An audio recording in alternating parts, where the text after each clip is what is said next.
Hello everyone. तो कैसे आप सब, स्वागत करता हूँ आप सबका आपके अपने ही चैनल स्टडी बडी में। तो आज के इस वीडियो में हम बात करने वाले हैं सीबीएसई क्लास 10 बेसिक मैथमेटिक्स के सोल्यूशन के बारे में, जिसका पेपर कोड आप देख सकते हैं 430/4/2 था। जो सेट नंबर 2 है, सेट नंबर 2 देखिए, सेट नंबर 2 हो सेट नंबर 1 हो, सभी सेट में क्वेश्चन सेम ही होते हैं, बस इनका अरेंजमेंट आगे पीछे होता है और बाकी जो कुछ क्वेश्चन होते हैं एक आध दो क्वेश्चन की तब्दीली की जाती है, बाकी सभी क्वेश्चन सेम ही होते हैं। तो ये इसके पहले सबसे पहले सेक्शन ए में चलते हैं। सेक्शन ए में कौन सा क्वेश्चन है, पहला देखिए। पहला क्वेश्चन बोला है कि section A consist multiple choice, जिससे आपको पता ही है कि इसमें 20 क्वेश्चन आएंगे, जिसमें 18 एमसीक्यू होगा, बाकी 2 रीजन एंड असर्शन होगा। तो पहला क्वेश्चन बोला है कि let E be the event such that probability of not E, मतलब आपको एक फॉर्मूला बताया गया होगा कि probability of E plus probability of not E, probability of not E is equal to 1 होता है। तो इसी वाले फॉर्मूले पे आप पुट कर देना तो आपको आंसर मिल जाता है। हमें नॉट ई का फॉर्मूला दिया हुआ है और हमसे प्रोबेबिलिटी ऑफ ई पूछ लिया है, तो कितना हो जाएगा यहाँ से, probability of E is equal to 1 minus का नॉट हो जाएगा। नॉट की प्रोबेबिलिटी 1/5 गिवन है। जब यहाँ से क्रॉस मल्टीप्लाई करेंगे, यहाँ एलसीएम लेंगे तो एलसीएम 5 आ जाएगा। 5 - 1 इज इक्वल टू 4/5। तो पहले का आंसर 4/5 ऑप्शन डी करेक्ट हो जाएगा। पहले का ऑप्शन डी करेक्ट हो जाएगा। आइए सेकंड क्वेश्चन की तरफ चलते हैं। सेकेंड क्वेश्चन ने बोला कि P of X is equal to X square plus 5x plus 6 then P -2 is equal to. तो आपको क्या करना है, एक्स के प्लेस पर -2 पुट कर देनी। जब -2 पुट करेंगे, x square -2 square plus 5 -2 plus 6 solve कीजिए। इसको कितना आ जाएगा, यहाँ से आ जाएगा 4, यहाँ से आ जाएगा माइनस का 10, यहाँ से आ जाएगा प्लस का 6। तो प्लस का 4 यहाँ से देखिए, इसको ऐड कीजिएंगे तो 10 आ जाएगा और -10, 10 - 10 बिकम 0। तो इसका ऑप्शन बी करेक्ट हो जाएगा, 0। अब ये क्वेश्चन नंबर 3 की तरफ चलते हैं। क्वेश्चन नंबर 3 में क्या बोला है कि द मोड ऑफ नंबर, अब आपके पास नंबर दिया हुआ है इतने, तो हमें पता है कि मोड क्या होता है। जब हमारे पास डिस्क्रीट डेटा दिया रहता है, ये हमारे पास डेटा क्या है, डिस्क्रीट डेटा है। जब भी डिस्क्रीट डेटा दिया रहता है तो मोस्ट अकरिंग फ्रिक्वेंसी को हम क्या बोलते हैं, मोड बोलते हैं। तो देखिए यहाँ 1 कितनी टाइम आया, 1 2 टाइम 1 आया है, तो सॉरी 2 टाइम 2 आया है, तो 2 तो मोड होगा नहीं। अब आगे देखते 3 कितनी टाइम आया, 1 2 3, 3 टाइम 3 आया है। अब 4 देख लेते हैं, 1 2 3 4, 4 टाइम 4 आया है। बाकी 5 हमें 1 टाइम दिख रहा है, इसका मतलब इसका मोड कितना हो जाएगा, 4 हो जाएगा, क्योंकि 4 सबसे ज़्यादा टाइम आया है। तो जो फ्रीक्वेंसी सबसे ज़्यादा अकर करती है वो क्या कहलाती है, मोड कहलाती है in case of discrete data. अब क्वेश्चन नंबर 4 देखिए, how many tangent can be drawn to a circle from a point on it. तो एक पॉइंट से जैसे सर्कल, मतलब कि हमारे पास एक सर्कल है, ये हमारे पास सर्कल है। इस सर्कल से हम आउटर पॉइंट से, किसी भी आउटर पॉइंट से, सर्कल तो बना नहीं, 1 मिनट इसको सर्कल ही बना लेते हैं। तो चलिए ये सर्कल हो गया। अभी आउटर पॉइंट से, ये कोई आउटर पॉइंट आपका है, इस आउटर पॉइंट से जब हम टेंजेंट ड्रॉ करेंगे तो 2 टेंजेंट बनते हैं। एक टेंजेंट यहाँ हो गया, एक टेंजेंट यहाँ हो गया, तो 2 टेंजेंट बनते हैं। किसी भी आउटर पॉइंट से जब हम सर्कल को टेंजेंट को ड्रॉ करते हैं तो हमें 2 टेंजेंट मिलता है। तो इसका आंसर क्या हो जाएगा, इसका आंसर 2 हो जाएगा। अब एक क्वेश्चन नंबर 5 की तरफ चलते हैं। इसमें बोला कि quadratic equation whose 1 root is 2 then sum of whose root is 0। तो देखिए यहाँ पर बोला है कि quadratic equation whose 1 root is 2, इसका एक रूट 2 है, मतलब अल्फा और बीटा हम रूट ले लेते हैं। तो यहाँ पर अल्फा की वैल्यू 2 गिवन है और इसने बोला कि सम ऑफ हुज रूट इज 0, तो यानी अल्फा प्लस बीटा की वैल्यू कितना दिया हुआ है, 0 गिवन है। तो यहाँ से आप अल्फा की वैल्यू रख के बीटा की वैल्यू निकाल सकते हैं। तो अल्फा इज इक्वल टू 2 रख यहाँ पर पुट करके बीटा की वैल्यू कितनी आ जाएगी, बीटा इज इक्वल टू आ जाएगा -2, बीटा की वैल्यू -2 हो जाएगी। और आपको एक क्वाड्रेटिक इक्वेशन लिखने का तरीका बताया गया होगा कि x square minus alpha plus beta x into plus alpha into beta. अब यहाँ वैल्यू पुट कर दीजिए, आपको आंसर दिख जाएगा। तो देखिए X square as it is रहेगा और अल्फा प्लस बीटा मतलब ये 0 हो जाएगा, 0 इंटू एक्स हो जाएगा, प्लस का अल्फा इंटू बीटा। तो अल्फा की वैल्यू 2 है, बीटा की वैल्यू माइनस का 2 है, तो 2 - 2 माइनस का 4 आ जाएगा। तो एक मिनट, यहाँ हो जाएगा माइनस का 4 हो जाएगा, तो इज इक्वल टू 0। तो यहाँ से कितना आ जाएगा, एक्स स्क्वायर माइनस का 4, एक्स स्क्वायर माइनस 4, देखिए ऑप्शन में कौन सा है, X square minus 4 is equal to 0, option D correct हो जाएगा। अब भाई चलते हैं क्वेश्चन नंबर 6 की तरफ। क्वेश्चन नंबर 6 में देखिए क्या दिया हुआ है। क्वेश्चन नंबर 6 देखिए, कह रहा है कि which of the following is not a quadratic equation. तो क्वाड्रेटिक इक्वेशन इसमें से कौन सा नहीं है। तो देखिए क्वाड्रेटिक इक्वेशन किसे कहते हैं, जब हमारे पास जो x का मैक्सिमम पावर 2 मिले, x का मैक्सिमम पावर 2 मिलता है तो उसे हम क्वाड्रेटिक इक्वेशन बोलते हैं। अगर x की पावर मैक्सिमम 1 मिलेगा तो उसे लीनियर बोलेंगे, अगर x की पावर मैक्सिमम 0 मिलेगा तो उसे हम कांस्टेंट बोलते हैं। तो इस केस में हम देखते हैं किसके पावर 2 में बच रहा है। तो पहले इक्वेशन को जब सॉल्व करेंगे तो यहाँ से देखिए एक्स स्क्वायर आएगा और यहाँ पर 4x है, ठीक है, 4x।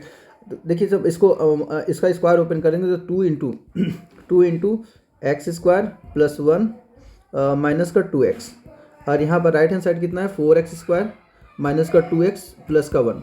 तो यहाँ से कितना हो जाएगा a हमारे पास, जब इसको मल्टीप्लाई करेंगे तो 2x स्क्वायर और इधर 4x स्क्वायर। बाकी ये टर्म्स को आपको नहीं देखना है, बस x स्क्वायर वाले टर्म्स को देखना है। तो यहाँ कितना मिलेगा आपको 2x स्क्वायर यहाँ बच रहा है, मतलब यहाँ पर x स्क्वायर का एक टर्म बच रहा है। इसका मतलब ये क्वाड्रेटिक इक्वेशन है, लेकिन क्वेश्चन में बोला है कि नॉट अ क्वाड्रेटिक इक्वेशन, तो नॉट आपको खोजना है। तो इसमें से कौन सा क्वाड्रेटिक इक्वेशन नहीं है। अब फिर जब हम इसको सॉल्व करेंगे, देखिए यहाँ से एक्स स्क्वायर से इधर एक्स स्क्वायर उधर जाएगा तो कितना हो जाएगा, ये नेगेटिव इधर जाकर पॉजिटिव हो जाएगा तो 2x स्क्वायर बच जाएगा। तो इसमें भी एक्स स्क्वायर है, इसमें भी एक्स स्क्वायर इन्वॉल्व है, इसका मतलब ये भी क्वाड्रेटिक इक्वेशन है। अब ये थर्ड क्वेश्चन की तरफ चलते हैं। थर्ड क्वेश्चन देखिए इसमें क्या है, जब इसको सॉल्व करेंगे तो यहाँ से ए नहीं है। क्यों नहीं है, क्योंकि इसका स्क्वायर ओपन कीजिए तो √2 का स्क्वायर 2 हो जाएगा और एक्स स्क्वायर हो जाएगा, प्लस √3 के स्क्वायर 3 हो जाएगा। देन इसको सॉल्व करेंगे a प्लस बी के होल स्क्वायर से, तो प्लस का 2√6x आ जाएगा इज इक्वल टू प्लस का एक्स स्क्वायर भी है and then is equal to 3x square. तो देखिए ये दोनों को ऐड कर दीजिए तो कितना मिलेगा 3x स्क्वायर, और यहाँ भी एक एक्स स्क्वायर है तो 3x स्क्वायर से कैंसिल आउट हो जाएगा। तो यहाँ पर कोई एक्स स्क्वायर का टर्म्स नहीं बच रहा है। तो यहाँ से हमारे पास क्या हो जाएगा, इसका करेक्ट आंसर क्या हो जाएगा, सी करेक्ट आंसर हो जाएगा। नॉट पूछा इसलिए सी हो जाएगा, बाकी आप डी को चेक करने मत जाइए क्योंकि इसमें एक ही ऑप्शन सही हो सकता है। तो यहाँ से हमारे पास ए बी और डी क्वाड्रेटिक इक्वेशन है, लेकिन सी नहीं है, तो सी हमारे पास यहाँ क्या हो जाएगा, करेक्ट आंसर हो जाएगा। अब एक क्वेश्चन नंबर 7 की तरफ चलिए। तो कह रहा है quadratic polynomial whose sum and product of zeros is 2 and -1 is respective. तो आपको सेम वही फॉर्मूला ऊपर वाले फॉर्मूले से अप्लाई कर देना है। ऊपर वाला फॉर्मूला क्या था, अभी हमने बताया था, एक्स स्क्वायर माइनस का sum of zeros alpha plus beta X plus alpha into beta. अब यहाँ वैल्यू पुट कर दीजिए, एक्स स्क्वायर अपनी जगह, सम ऑफ जीरोज आपको दिया हुआ है 2, तो माइनस का 2x हो जाएगा, और प्रोडक्ट दिया -1 तो -1। अब देखिए कहाँ पर आपको इक्वेशन मिल रहा है, एक्स स्क्वायर -2 -1, तो आपको ऑप्शन बी करेक्ट मिल रहा है, तो इसका ऑप्शन बी करेक्ट हो जाएगा। आइए नेक्स्ट क्वेश्चन चलते हैं क्वेश्चन नंबर 8 की तरफ। तो क्वेश्चन नंबर 8 में बोला है कि HCF into LCM for a number 30 and इतना इज। तो LCM और HCF का प्रोडक्ट कितना होता है, हमें पता है कि LCM of AB into HCF of AB is equal to A into B। तो बस आपस में अपना मल्टीप्लाई कर दीजिए, तो कितना हो जाएगा 3 इंटू 30 इंटू 70, तो कितना 7 3 21 अपनी जगह, बाकी 2 जीरो और अटैच कर दीजिए। तो इसका जो आंसर हो जाएगा ए ऑप्शन करेक्ट हो जाएगा। बहुत इजी पेपर आया था, क्योंकि वैसे भी सैंपल का है तो इजी तो होगा ही। अब चलते हैं next question. The length of the arc of the circle of radius 14 centimetre which subtended at a angle of 60 degree then the centre of circle is. तो इस क्वेश्चन में आपको आर्क लेंथ पूछ रहा है, तो आर्क लेंथ का formula कितना होता है, आइए हम इसको सॉल्व। तो आर्क लेंथ का फॉर्मूला कितना हो जाएगा आपका, आर्क लेंथ मान लेते हैं कि हमने इसको अभी के लिए हमने एस मान लिया, आर्क लेंथ तो एस मान लिया, तो S is equal to θ/360 into circumference of a circle, तो 2πr। बस इस वाले फॉर्मूले पर रख दीजिए, देखिए कौन सा आपको फॉर्मेट मिल रहा है। तो थीटा की वैल्यू यहाँ पर 60 गिवन है, तो 60 पुट कर दीजिए। तो एक मिनट, देखिए इसको मैं यहाँ से सॉल्व कर लेता हूँ, सॉल्व करके दिखा देता हूँ आप लोग को। देखिए हमारे पास कितना है, थीटा आर्क लेंथ पूछा था, तो S is equal to theta की वैल्यू 60 गिवन है अपॉन 360 होता है इंटू कितना होता है πr स्क्वायर। तो पाई की वैल्यू 22/7 रख दीजिए, इंटू आर की वैल्यू यहाँ पर 14 दिया हुआ है, तो 14 इंटू 14, तो 10 से 10 का 6 1 6 6 6 36, यहाँ 6 बचा। फिर उसके बाद इसको कट कीजिए, अब 7 1 7 7 2 जा, इतना गया। फिर उसके बाद इसको 2 से कट के 2 1 2 2 3 जा, तो देखिए अपॉन में 3 आएगा, बाकी मल्टीप्लाई कर दीजिए इसको, 14 दूनी 28 8 हासिल 2 14 दूनी 28 29 30। देखिए ये आपका आंसर आ गया, ये आपका आंसर आ गया 308/3। तो इसका ऑप्शन जो करेक्ट ऑप्शन क्या हो जाएगा, करेक्ट ऑप्शन सी हो जाएगा। यहाँ से इसका करेक्ट आंसर क्या हो जाएगा, सी हो जाएगा। अब चलिए नेक्स्ट चलते हैं क्वेश्चन नंबर 10 की तरफ। तो क्वेश्चन नंबर 10 में बोला है कि if the radius of semi circular protractor is 7 centimetre then its perimeter is. अब देखिए आपको पता है कि सर्कल का पेरीमीटर कितना होता है, सर्कल का पेरीमीटर कितना होता है, इसको थोड़ा सा देखिए। सर्कल का पेरीमीटर होता है 2πr, तो सर्कल पेरीमीटर को हमने एस ले लिया, इज इक्वल टू 2πr होता है। अभी आप वैल्यू पुट कर दीजिए, आपको आंसर दिख जाएगा। तो देखिए पेरीमीटर होता है, सेमी पेरीमीटर कितना हो जाएगा इसका हाफ, तो मानते हैं कि S1 पेरीमीटर है, S2 सेमी पेरीमीटर, तो 1/2 इंटू 2πr, तो 2 से 2 कैंसिल आउट, पाई आर आ जाएगा। अब हमें गिवन क्या है, सर्कल मतलब इसका protractor 7 centimetre, radius 7 centimetre given है, तो पाई की वैल्यू 22/7 इंटू 7, तो 7 कैंसिल आउट, आंसर 7 से 7 कैंसिल आउट हो जाएगा, 7 कैंसिल आउट, बच कितना हो जाएगा 22। तो 22 देखिए कौन सा है, 22 ऑप्शन सी है, तो सी ऑप्शन करेक्ट हो जाएगा। अब भाई नेक्स्ट क्वेश्चन चलते हैं, क्वेश्चन नंबर 12 की तरफ। क्वेश्चन नंबर 12 देखिए बहुत ईजी क्वेश्चन, इसमें बोला है कि 2/3 साइन जीरो, साइन जीरो की वैल्यू कितनी होती है 0, इसलिए पूरा का पूरा टर्म 0 हो जाएगा। और कॉस जीरो की वैल्यू होती है 1, तो इसलिए कितना हो जाएगा माइनस का 4/5, इसका ऑप्शन बी करेक्ट हो जाएगा। साइन जीरो की वैल्यू 0 होती है, इससे 0 इंटू एनीथिंग 0 हो जाएगा। अब बच जाएगा कॉस बचेगा, कॉस जीरो की वैल्यू 1 होती है, 1 into minus 4/5 is equal to minus का 4/5, ऑप्शन बी करेक्ट हो जाएगा। क्वेश्चन नंबर 13 देखिए, from a well shuffled deck of 52 card, a card is drawn at random, what is the probability of getting a king of heart. तो heart का king निकालना हमें, heart का king, तो heart में कितने किंग होते हैं, हार्ट में ओनली 1 किंग होता है, ठीक है। तो और टोटल कितने कार्ड होते हैं 52, तो 1/52, ऑप्शन ए करेक्ट हो जाएगा।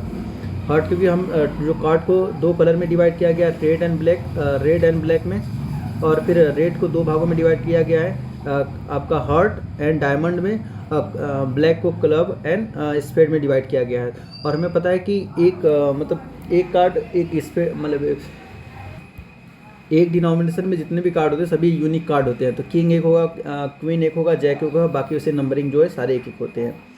अब इसमें बोला कि द नंबर इतना, अब ये नंबर दिया हुआ, पूछा है कि एज, तो देखिए ये हमारे पास रेशनल नंबर है, और यहाँ से जब इसको सब्ट्रैक्ट करेंगे तो हमें क्या आएगा, इरेशनल नंबर आएगा। और जब भी हम दो रेशनल नंबर को चाहे ऐड करें चाहे सब्ट्रैक्ट करें, अब सॉरी 2 रेशनल नंबर नहीं, अगर एक रेशनल और एक इरेशनल नंबर है, चाहे हम ऐड कर ले, सब्ट्रैक्ट कर ले, मल्टीप्लाई कर ले, डिवाइड कर ले, हर केस में क्या आएगा, इरेशनल नंबर ही आएगा। बस ये कि जो आपका जीरो नहीं होना चाहिए, डिवाइजर जीरो नहीं होना चाहिए, उसके अलावा कुछ भी ले लीजिए। अगर एक रेशनल और एक इरेशनल नंबर है तो उनका चाहे मल्टीप्लाई कीजिए, डिवाइड कीजिए, एडिशन कीजिए, सब्ट्रैक्शन कीजिए, हर केस में इरेशनल नंबर ही आता है, तो इसका ऑप्शन सी करेक्ट हो जाएगा। अभी क्वेश्चन नंबर 15 की तरफ चलते हैं। If a pair of linear equation x minus Y is equal to 1 और x plus K Y is equal to 5 has unique solution. तो देखिए यूनिक सॉल्यूशन कब देता है, जब a1/a2 is not equal to b1/b2 होता है। तो इस केस में हमें क्या मिलता है, यूनिक सॉल्यूशन मिलता है। तो और इसमें बोला कि x = y = 1, then what is the value of k की वैल्यू पूछा है कि k की क्या वैल्यू होगी। तो एक तो होता है अगर चेक करना होगा यूनिकनेस, तो अब बाकी यहाँ पर क्या करना है, यहाँ पर आगे x और y की वैल्यू दे दिया हुआ है, तो आप क्या कीजिए, दोनों को वेरीफाई करके देख सकते हैं। देखिए x की वैल्यू यहाँ 2 रखेंगे, y की वैल्यू 1 रखेंगे, तो 2 - 1 आ जाएगा, इसका मतलब पहला इक्वेशन सेटिस्फाई हो रहा है। दूसरे वाले इक्वेशन में भी x की वैल्यू 2, y की वैल्यू 1 रख दीजिए, आपको आंसर मिल जाएगा। x की वैल्यू 2 हो जाएगा, इंटू y की वैल्यू 1 रखेंगे तो k × 1 k हो जाएगा, इज इक्वल टू 5। अब उसको 2 को उधर राइट हैंड साइड ट्रांसफर कर दीजिए, तो k = 5 - 2 बिकम 3, तो k की वैल्यू कितना आ जाएगा 3, इसका करेक्ट आंसर 3 हो जाएगा, ऑप्शन सी करेक्ट हो जाएगा। अब इसके बाद नेक्स्ट चलते हैं क्वेश्चन नंबर 16 की तरफ। क्वेश्चन नंबर 16 में क्या बोला है कि triangle ABC similar to triangle DEF and angle A is equal to 47 degree and angle E is equal to 83 degree, then angle C is equal to, तो इसमें कुछ नहीं करना है, इन दोनों को ऐड करके 180 के बराबर रख देना है, 180, क्योंकि देखिए एंगल 1 एंगल D के बराबर होगा, सिमिलर है, तो एंगल B एंगल E के बराबर होगा, एंगल C एंगल D के बराबर होगा। क्योंकि ये सिमिलर है इसलिए एंगल जो B है, एंगल B किसके बराबर हो जाएगा, एंगल E के बराबर हो जाएगा। तो यहाँ से एंगल A गिवन है आपको, प्लस एंगल B गिवन है, plus angle C is equal to 180 होता, तो यहाँ पर आप डायरेक्ट रख दीजिए, डायरेक्ट इन दोनों को ऐड करके 180 के बराबर रख दीजिए, आपको आंसर आप मिल जाएगा। तो आइए हम इसको सॉल्व करते हैं, तो कितना हो जाएगा, यहाँ से 47 + 83 + x इज इक्वल टू 180। अब इसको ऐड कीजिए तो कितना हो जाएगा, 7 + 3 10 हो जाएगा, 0 carry 1, 8 12 + 1 13, x is equal to 180। तो यहाँ से कितना हो जाएगा, x is equal to 180 minus का 130 इज इक्वल टू 50 आ जाएगा, इसका आंसर 50 करेक्ट हो जाएगा, बी ऑप्शन करेक्ट हो जाएगा। तो देखिए क्वेश्चन नंबर 17 क्या है, 17 में क्या बोला है कि the length of tangent from the external point A to a circle of a radius 3 centimetre is 4, तो मतलब रेडियस इसका 3 सेंटीमीटर है और लेंथ ऑफ टेंजेंट 4 सेंटीमीटर है। Then distance of a point from a centre of a circle is, तो circle के centre से point कितनी दूरी पर है। तो अभी हमें क्या करना है, एक सर्कल बना लेना है, एक सर्कल हो गया, और फिर उसके बाद इसने बोला है कि जो सर्कल हो गया, तो मान लीजिए कि कोई एक्सटर्नल पॉइंट है, यहाँ से एक टेंजेंट का लेंथ गिवन है और इसका रेडियस गिवन है। तो ए रेडियस गिवन है और आपको ए लेंथ निकालना है। अगर आप इसको हम ग्रीन से कर दो तो ग्रीन वाला पार्ट आपको फाइंड करना है। तो देखिए ये परपेंडिकुलर हो जाएगा, ये बेस हो जाएगा, तो ये हाइपोटेन्यूस हो जाएगा। और ये 3 4 क्या है, पाइथागोरियन ट्रिपलेट है, तो इसका क्या हो जाएगा 5 इसका करेक्ट आंसर हो जाएगा। लेकिन अगर आपको निकालना है फॉर्मूले से तो आप निकाल सकते हैं। ये हमारे पास इसका नाम हम ओ ए बी ले लेते हैं। तो हमें क्या निकालना है, हमें ओ बी निकालना है। ओ बी हाइपोटेन्यूस हो जाएगा, हाइपोटेन्यूस का square is equal to base का स्क्वायर प्लस परपेंडिकुलर का स्क्वायर। तो परपेंडिकुलर है ओ ए, तो यहाँ से दोनों का स्क्वायर रख दीजिए, आपको आंसर मिल जाएगा। तो यहाँ से कितना हो जाएगा, ए बी का स्क्वायर कितना है हमारे पास 4 है, 4 का स्क्वायर 16 प्लस ओ ए का स्क्वायर हमारे पास 3 है, तो 9 हो जाएगा, तो 25 आ जाएगा। और 25 किसका स्क्वायर है 5 का, तो इसका ऑप्शन बी करेक्ट हो जाएगा। इसका ऑप्शन बी करेक्ट हो जाएगा। आइए अब चलते हैं लास्ट क्वेश्चन, इसके बाद असर्शन और रीजन है। तो कह रहा था pair of linear equation x + 2y + 5 is equal to 0 and -3 minus इतना है। अब इसमें बताना है कि किस टाइप का इक्वेशन है। तो a1 की वैल्यू 1 है और a2 की वैल्यू -3 है। अब b1 की वैल्यू 2 है और b2 की वैल्यू -6 है। और यहाँ पर कितना है, c1 की वैल्यू 5 है और ct की वैल्यू कितना है 1 है। तो यहाँ देखिए a1/a2 is equal to b1/b2 आ रहा है, लेकिन is not equal to c1/c2 आ रहा है। तो इस केस में क्या हो जाएगा, इस केस में नो सॉल्यूशन, क्योंकि पैरेलल लाइन हो गए। ये किसका कंडीशन है, पैरेलल लाइन की कंडीशन है, तो इसका ऑप्शन डी करेक्ट हो जाएगा, नो सॉल्यूशन। क्या हो जाएगा इसका, नो सॉल्यूशन। तो यहाँ तक एमसीक्यू कंप्लीट हो गया। इसके बाद आते हैं असर्शन और रीजन। तो असर्शन और रीजन का पहला क्वेश्चन है कि if the one root of quadratic equation, इसका क्वाड्रेटिक इक्वेशन का वन रूट बोला है कि रेसिप्रोकल है other, then find the value, then the value of K is equal to 8 है। तो अब कह रहा है कि एक दूसरे का रेसिप्रोकल है, तो उस केस में के की वैल्यू जब यहाँ पे फाइंड करेंगे तो आपको 8 मिल जाएगा। दूसरा कह रहा है कि root of the quadratic equation इतना आर रियल, और इसका रियल की बात का है, तो इसको ही सॉल्व कर लेते हैं। और रियल के केस में क्या मिलना चाहिए, D greater than equal to 0 मिलना चाहिए। यहाँ पर है कि -1 का स्क्वायर माइनस का 4, ए की वैल्यू 1 और सी की वैल्यू कितना है 1 है। तो हम देख रहे हैं कि 1 माइनस का 4 आ रहा है is equal to -3 which is less than 0, तो लेस देन 0 में क्या मिलता है, लेस देन 0 में हमें मिलता है नो रियल रूट। तो नो रियल रूट यहाँ पर सेकेंड रीजन की बात गलत कही गई है। और गलत वाली बात कौन सी है देख लीजिए यहाँ पर। तो ए तो सही है, आर गलत है, बस एक ही ऑप्शन गलत है ठीक है, रीजन गलत है और ऐसा कोई ऑप्शन नहीं गिवन है जिसमें कि असर्शन और रीजन दोनों गलत है। तो हमने रीजन को चेक किया, रीजन गलत है, और रीजन गलत सिर्फ कौन से ऑप्शन में है, ऑप्शन थर्ड में है। तो इसलिए आपको ए ऑप्शन चेक करने नहीं जाना था, बी और बी नहीं, डी आपको चेक करना नहीं, सीधे आपको क्या करना है, सी पर करेक्ट कर देना है कि सी ऑप्शन करेक्ट है, क्योंकि रीजन इसका गलत है। असर्शन ट्रू हो ना हो उससे में लेना देना नहीं है, उसको ना हमें चेक करना है। अगर हमारे पास रीजन गलत मिल रहा है तो आंसर हो जाएगा इसका सी ऑप्शन करेक्ट हो जाएगा। फिर क्वेश्चन नंबर 20 कह रहे हैं कि a tangent to a circle is perpendicular to the radius through a point of contact. ठीक है, तो ये तो बात सही बोला कि टेंजेंट ऑफ अ सर्कल क्या होता है, परपेंडिकुलर होता है रेडियस के। मतलब एक टेंजेंट हो गया और एक मिनट थोड़ा सा इसको मैं एग्जैक्ट ही बना देता हूँ। ये हमारे पास सर्कल हो गया, अब ये सर्कल है और एक कोई पॉइंट ऑफ कांटेक्ट मान लेते हैं कि ये हमारे पास एक टेंजेंट पास करी, जिसे बोलते हैं पॉइंट ऑफ कांटेक्ट। और ये रेडियस हो गया, ये रेडियस से कितना बनाता है, 90 डिग्री एंगल बनाता है परपेंडिकुलर। इसका मतलब असर्शन तो ट्रू है। फिर कहता है the length of tangent drawn from the external point of a circle is equal. तो अब ए इक्वल है, तो देखिए इक्वल भी टेंजेंट बना रहा है, इसका मतलब ये दोनों ट्रू है। अब दोनों तो ट्रू है, अब हमें बताना है क्या इसका करेक्ट एक्सप्लेनेशन है कि नहीं है। तो देखिए टेंजेंट जो एक्सटर्नल पॉइंट्स होते हैं वो रेडियस से 90 डिग्री का एंगल बनाते हैं। तो असर्शन और रीजन दोनों ट्रू है, तो इसका ऑप्शन जो 20 का हो जाएगा, 20 का ए ऑप्शन करेक्ट होगा और 19 का सी ऑप्शन करेक्ट होगा। तो यहाँ से सेक्शन ए का सॉल्यूशन कंप्लीट हुआ। आपको जैसा भी लगा कमेंट करके हमें ज़रूर बताइएगा। मिलते हैं बहुत जल्द सेक्शन बी और बाकी जो डी ई एफ है उस सब के साथ मिलते हैं। तो जैसा भी होगा कमेंट करके हमें बताइएगा, फिर उसी के हिसाब से हम वीडियो लाएंगे। तो मिलते हैं नेक्स्ट वीडियो में, तब तक आप लोग अपना बहुत ख्याल रखें। Thanks for watching.